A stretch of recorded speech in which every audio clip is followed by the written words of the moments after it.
Welcome back, ladies and gentlemen, to the Razer King of the Beta tournament, unsurprisingly sponsored by Razer. We are currently tied up 1-1 between Whitera and DIMAGA. DIMAGA down 0-1 in his group currently. Whitera up 1-0 currently in his group.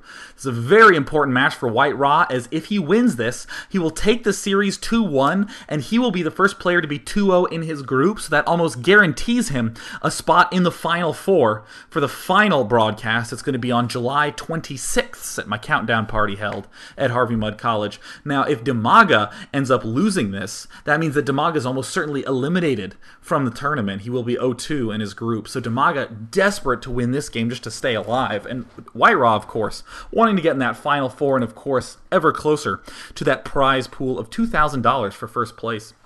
Did want to once again thank Razer for sponsoring this tournament. I did get the chance to play with their mouse, keyboard, and headset that is specifically designed for Starcraft 2 and even integrates with the Starcraft 2 software, and I will say, I have never quite felt a mouse as good as that. I personally already have mine set up to be ordered. For any more information, you should go to razorzone.com and look up the new Spectre mouse. It feels oh so good on my nerdy claw grip.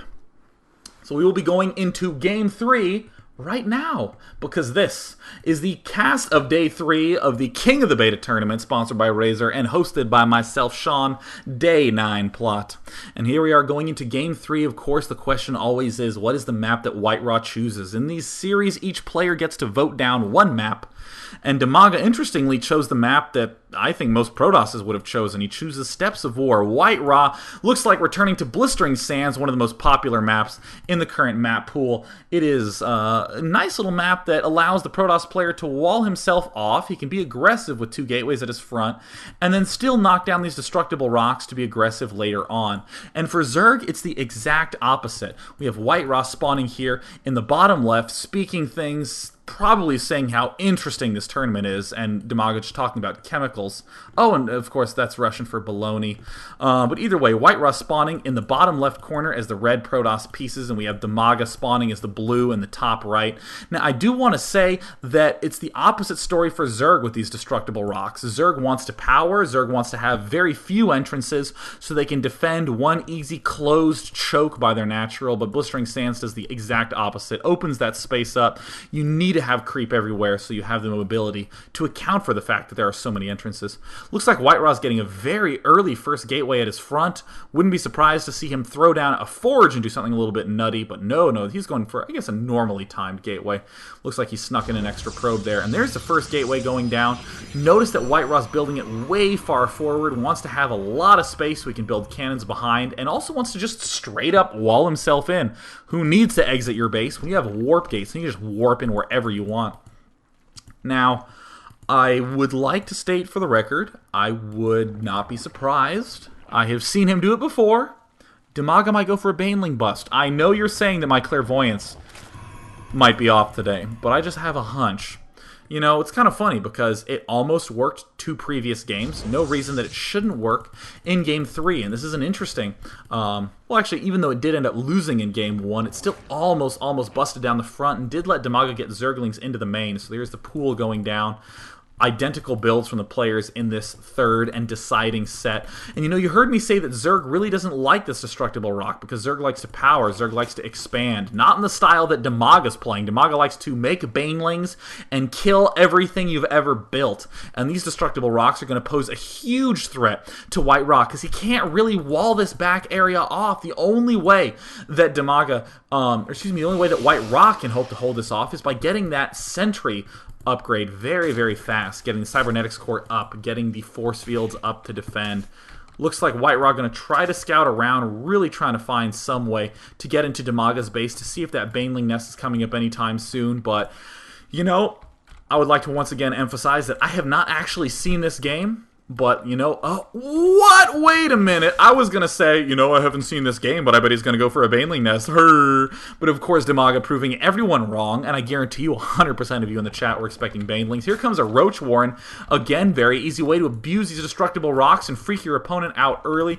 With this Zergling speed coming out first, I swear to you, Whitera will be totally confused.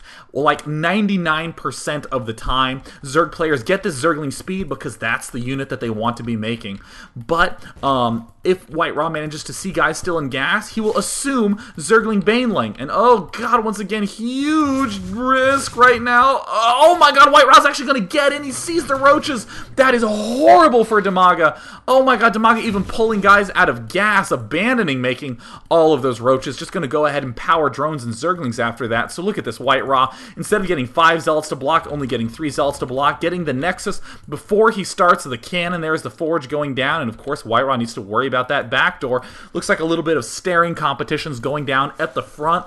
Oh my god, DIMAGA, he absolutely needs to do a lot of damage with this push, or else he will be way in vain. Baneling's a little bit cheaper, a little bit easier because you already have those Zerglings made, but the roaches are slow, a little bit more expensive, and Whitera forced to attack, easily getting surrounded. The Zerglings with speed work so well with those roaches that are a little bit slow and sluggish at the start, and Zerglings can surround and give that maneuverability that you need. Now, Whitera positioned this beautifully. These gateways, if they are shot at, these cannons still can hit the roaches. DIMAGA now should be making more drones, but god, DIMAGA hates drones. He hates drones almost as much as Little One does. It looks like all that DIMAGA wants to do is just make workers and, make units and try to end this game immediately. Completely going contrary to his usual style of play, which involves a little bit more lengthiness, a little bit more creativity. And oh yeah, there's an expansion going down as well, so DIMAGA might even have a little bit of hope if this rush doesn't end up working. Whitera just letting everyone know that his C button on his keyboard is working just fine, building as many cannons as he can possibly afford. Is there any gas for Whitera yet? No. Jeez, look at the unit counting station. DIMAGA at 42 food, Whitera at 27 food at the unit counting station. 13 drones for DIMAGA. God, he hates drones. Here comes a huge push for DIMAGA, taking down the destructible rocks, but there are so many cannons here. Can Whitera possibly lose this? But it looks like DIMAGA is just continuing to wail away. This back cannon might be able to save the day. All the probes are coming up as well. A few more Zerglings trying to get in the fray. 2 cannons still managing to stay alive. 1 roach does fall. Whitera miraculously ends up defending this. He will be able to throw down some more cannons, but he needs to be careful not to spend too much money. Has a decent amount of probes mining at both locations. Will he be able to wall this off in time? Perhaps. More Zerglings are coming. These will be able to squeeze through the cracks and kill off the rest of these cannons. Here comes DIMAGA again for another huge push. Whitera needs to control this properly. The Zerglings did manage to get up to that front cannon. Another cannon's coming down. More probes for Whitera. Whitera needs to keep this alive, and these cannons look like they might be able to defend. Oh my god, Whitera is going to manage to keep it alive. These Zerglings finally arrive. Oh, I wouldn't do that if I were you, Whitera. I would leave at least something there. This is going to be a little bit risky. Whitera looks like he might be able to wall this off. There is nothing happening right there. And in the meantime, DIMAGA is finally saying, yeah, alright, fine, I'll make drones. But oh my god, I spoke too soon. Look at that big Zergling run by. Roaches won't be able to get in there. Not too much damage will be able to be done by these Zerglings, but if Whitera continues to avoid mining, he's going to be in very rough shape. He needs to chrono boost these Zealots to get those up as fast as possible. Looks like more Zerglings managing to sneak through. Oh no, Whitera getting so many Zerglings into his main.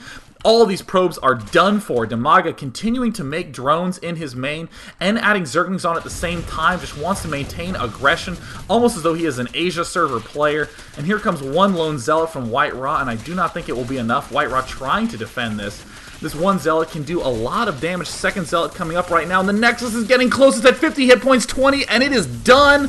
Whitera will be able to defend these Zerglings, but not without the heavy loss of that single Nexus in his main. More Zealots popping out right now for Whitera. Big surround for DIMAGA, stretching the use of these Zerglings so much. Again, that backdoor is such a threat if you are against an aggressive player. Whitera, oh, abandoning hope on his Zealots, and they end up getting picked off almost immediately. Still a few Zerglings alive in the main, and this 1 Zealot will be able to take these out. Look at that nice micro by DIMAGA, keeping those Zerglings alive. Not a single loss. All of them are at red.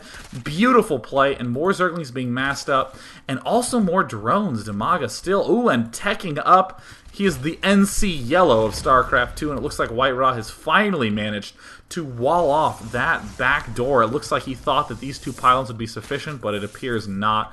Whitera in a real bind, behind on food. He's quite secure. Oops, pulling a little bit too many probes off of mining.